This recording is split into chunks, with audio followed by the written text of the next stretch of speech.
Every morning, millions of people wake up to alarms they hate, get dressed for jobs they don't love, and drive to places they don't want to be. They tell themselves it's temporary, that someday they'll break free. But years pass, promotions come and go, and the dream of freedom quietly fades behind the comfort of a paycheck. The truth is, most people don't want to quit their jobs because they're lazy or entitled. They want to quit because deep down, they know life is meant to be more than paying bills and waiting for weekends. But quitting recklessly isn't the answer either. Freedom without stability isn't freedom at all. So today, let's talk about how to quit the 9-to-5 safely. Not impulsively, not recklessly, but intentionally. These are the 5 phases that can help you transition from employee to independent, from surviving to thriving, and from trapped to truly free. Phase 1. Awareness. Every escape begins with awareness. You can't change what you don't acknowledge. Most people live on autopilot, moving through the same routine without questioning it. They convince themselves that everyone else is doing it, so it must be normal. But normal doesn't mean happy.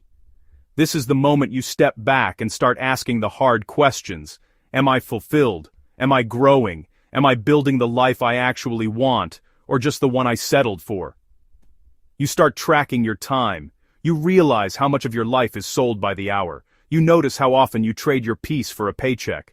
Awareness isn't about quitting tomorrow. It's about finally seeing the truth of where you are. Once you see it, you can't unsee it. That discomfort is a signal to realign. Start preparing, clarify what matters, then stabilize your finances. Phase 2. Stabilize your finances. Once you're aware, the next step is control.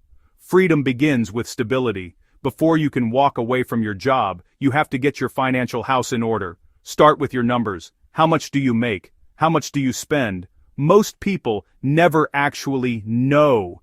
Track every dollar for a month. Look at your spending not with guilt, but with curiosity. Ask yourself what expenses actually bring you joy or progress, and what simply keep you stuck. Then, build a financial runway. Your runway is the number of months you can survive without a paycheck. The longer your runway, the smoother your takeoff. Aim for at least 6 months of living expenses saved. 12 months is even better. Pay off high-interest debt as fast as possible. Debt isn't just a financial burden, it's an emotional one. Every dollar you owe ties you tighter to the system you're trying to escape. The fewer financial obligations you have, the more flexibility you gain. Stabilizing isn't glamorous. It's discipline in the dark. It's saying no to short-term comfort so you can say yes to long-term peace. Phase 3. Build a bridge income. This is where you start building the bridge that will carry you from employee to independent. The safest way to quit your job is not to leap blindly, but to build something alongside it. Your bridge income is any stream of money that exists outside your 9-to-5. It could be freelancing, a side hustle, a small business, or investing. The goal isn't to replace your full-time income overnight, it's to prove that you can make money without your job. When that first dollar comes in, something changes inside you. It's small, but it's powerful. You realize you don't have to depend entirely on someone else to survive. That feeling of autonomy is addictive, and it grows stronger with every step you take. Choose something that aligns with your skills, interests, and lifestyle. If you're great with words, start writing or copy editing. If you enjoy physical work, maybe it's a service business. If you like digital systems, build something online. The key is progress, not perfection. It's better to start small and stay consistent than to chase something perfect and never begin. Your bridge income isn't about getting rich. It's about reclaiming control. Phase 4. Test your exit. At this point, you're earning income outside your job, you've saved money, and your debt is under control. Now it's time to test the exit. This phase is where you simulate life after your job, before actually quitting. Cut your expenses to what they'll be post-job. Live off your side income as much as possible while saving your main paycheck. This will show you if your systems can support you. Ask yourself, if I lost my job tomorrow, could I still cover my essentials? If the answer is yes, you're close. If not, this is the time to refine your plan. Now, test your lifestyle, not just your numbers. Without a preset schedule, how do you use your hours? Can you plan, execute, and review without a boss? Freedom is thrilling, but it demands structure. In this phase, be both manager and maker. Set clear targets, block your calendar, protect deep work time. Do a weekly review. What worked, what didn't, what's next. Build the habits now so the leap later feels like a simple step.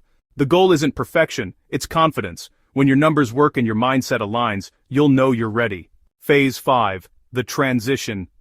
Now comes the leap, but not the reckless kind. By this point, you've done the work. You've seen your reality, stabilized your money, built your bridge, and tested your plan. The transition isn't just about quitting your job, it's about entering a new identity. You're no longer just an employee, you're the architect of your life. That's a powerful but sometimes terrifying shift. Start by making your exit professional and respectful. Leave on good terms. Don't burn bridges, you might need them later. When you walk out that door for the last time, take a moment to remember how far you've come. The first weeks might feel strange. You'll have moments of doubt. You'll miss the security, the routine, even the noise of coworkers. That's normal. You're detoxing from years of structure. The key is to fill that space with purpose.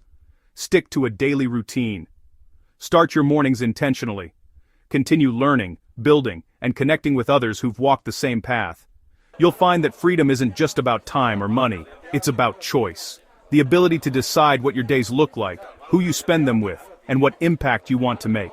Some days will feel uncertain, but remember this: uncertainty is the price of potential. You didn't leave the rat race for comfort, you left for meaning.